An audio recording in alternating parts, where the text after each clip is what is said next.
Le nouveau MacBook Air M4 qui fait tellement de bruit dans le monde de tech, mais moi, je suis toujours fidèle à mon MacBook M3 pour l'instant, mais aussi, ça ne m'a pas empêché de faire mes devoirs. Ces dernières semaines, j'ai littéralement dévoré chaque test, chaque analyse, chaque benchmark que j'ai pu trouver sur cette petite merveille. Et franchement, j'ai une question qui me trotte dans la tête.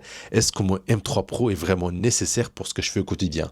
J'aime avoir de la puissance sous le capot pour mes projets vidéo, mais quand je vois le spec de ce nouveau Air avec sa puce M4, sa légèreté et le fait qu'Apple ait enfin mis 16 Go de RAM en standard, je me demande si je ne pourrais pas avoir un setup plus léger pour mes déplacements et garder le Pro pour le gros rendu à la maison. Alors aujourd'hui, est-ce que c'est la machine ultime pour les créateurs de contenu qui bougent beaucoup? Est-ce que ça vaut le coup de switcher même quand on a déjà un Mac récent? C'est parti. La première chose qui me frappe, c'est cette nouvelle couleur bleu ciel qui est, comment dire, ultra subtile. Certains l'ont même comparé à une œuvre d'art. En fait, dans certains angles et éclairages, il paraît presque argenté. Et dans d'autres, tu vois ce léger bleu apaisant. Le truc cool, c'est que même le câble MagSafe est assorti avec des ombres bleu ciel, avec ce genre de petits détails qui montrent qu'Apple fait attention. Le design général n'a pas changé par rapport aux générations précédentes, maintenant aussi disponible en version 15 pouces. Ce modèle 15 pouces offre un confort visuel supplémentaire tout en restant étonnamment portable. Côté port, on reste sur du classique, 2 ports Thunderbolt 4, une prise casque et le connecteur MagSafe. Rien de révolutionnaire, mais c'est efficace. Le clavier serait toujours aussi agréable à utiliser. Apple possède sans aucun doute la meilleure conception de clavier et de trackpad, proposant une qualité tactile et une réactivité inégalée sur le marché mondial des ordinateurs portables. L'écran est décrit comme lumineux et vibrant avec sa technologie liquide Retina, même si on regrette qu'Apple n'a pas intégré la technologie ProMotion qu'on retrouve sur les pros. Parlons puissance maintenant, parce que d'après les benchmarks et les tests, cette puce M4 est assez dingue. Les résultats montrent des performances qui dépassent même certains MacBook Pro des générations précédentes. Le M4 peut gérer facilement des projets de développement complexes et les benchmarks placent ce MacBook Air entre un M1 Pro et un M1 Max en termes de performance Xcode. C'est fou pour un ordinateur sans ventilateur. Pour les créateurs de contenu, le MacBook Air M4 gère sans problème l'édition de photos RAW, même avec des fichiers de 100 mégapixels. Pour la vidéo, il serait capable de travailler avec des séquences 4K voire 6K sans ralentissement majeur dans la timeline.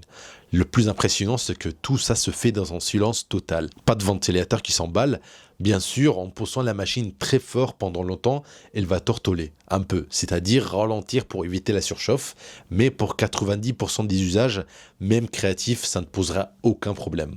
Autre grande amélioration, Apple a enfin mis 16 Go de RAM en standard. C'est un énorme plus par rapport aux 8 Go des générations précédentes qui étaient souvent juste pour du multitâche sérieux. La batterie semble aussi être un point fort majeur. Les tests montrent qu'elle tient facilement une journée complète de travail intensif, environ 18 heures selon Apple.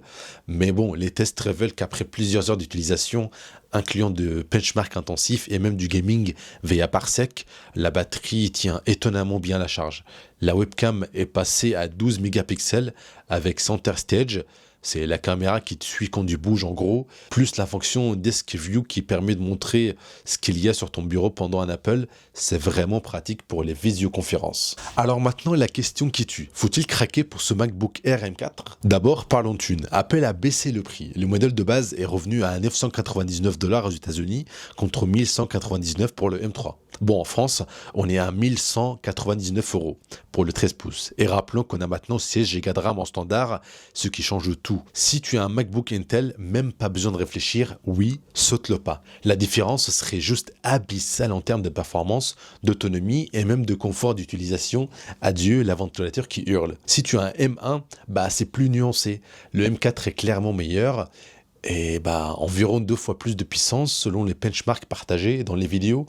Mais le M1 reste une super machine. L'upgrade avait probablement le coup seulement si tu as du besoin spécifique, du type montage, développement, LLM en local, ou si tu veux plus d'écran avec le 15 pouces. Pour ceux qui ont un M2 ou M3, c'est encore plus compliqué. Les différences ne sont pas remarquables. Par contre, si vous voulez cette couleur bleu ciel qui, je pense, serait en rupture très bientôt, alors foncez. Maintenant, la grande question, Air ou Pro. Voici ce qui sort des analyses. Si tu bosses sur des projets créatifs très lourds, montage 4K, HDR, 3D, développement complexe sur la durée, le Pro serait plus adapté avec son système de refroidissement actif. Si tu veux un super ordinateur polyvalent, léger, avec une autonomie de malade pour tout usage quotidien, même créatif, le MacBook Air semble parfait. Le Pro en fait apporte des ventilateurs, donc des performances soutenues sur la durée, un meilleur écran, plus de ports, un lecteur de carte SD, mais il est plus lourd, plus épais et plus cher. Alors ce qui sort beaucoup en ce moment, c'est que certains préfèrent la portabilité du MacBook Air pour leurs déplacements, même s'ils ont besoin occasionnellement de plus de puissance. En fait, c'est un équilibre que beaucoup semblent préférer. Mais attention, Apple Intelligence, c'est le gros argument qui me fait sérieusement réfléchir au MacBook Air M4. Alors, Apple Intelligence, qu'est-ce que c'est exactement? En gros, c'est tout un écosystème d'IA intégré directement dans ton macOS, mais pas comme ces trucs gadgets qu'on utilise une fois et qu'on oublie. Non, c'est de l'IA qui est censée devenir une partie intégrante de ton workflow quotidien. Et là où c'est intéressant, c'est que la puce M4 n'est pas juste compatible avec Apple Intelligence, elle a été conçue spécifiquement pour ça. Le Neural Engine à 16 cœurs du M4 est littéralement optimisé pour faire tourner ces modèles d'IA localement, directement sur ton Mac, sans envoyer tes données sur des serveurs externes. Ce qui est dingue, c'est que d'après les infos officielles, Apple Intelligence arrivera en français début avril. C'est littéralement dans quelques semaines. Si tu achètes un MacBook Air M4 maintenant, tu feras partie des premiers à pouvoir tester ces fonctions en français. La différence majeure avec les autres solutions d'IA, c'est que tout se passe en local sur ton appareil. Tes données restent privées, tu n'as pas besoin d'une connexion Internet permanente pour que ça fonctionne. Et grâce à la puce M4, tout ça devrait tourner fluidement sans vider ta batterie en 20 minutes. Pour conclure, ce MacBook Air M4 n'est pas une révolution, mais une évolution qui semble corriger tous les points faibles des précédentes générations. C'est comme si Apple avait enfin trouvé la formule parfaite. Si je devais résumer ce que disent les experts en une phrase, c'est probablement le meilleur ordinateur portable tout en un pour 95% des gens.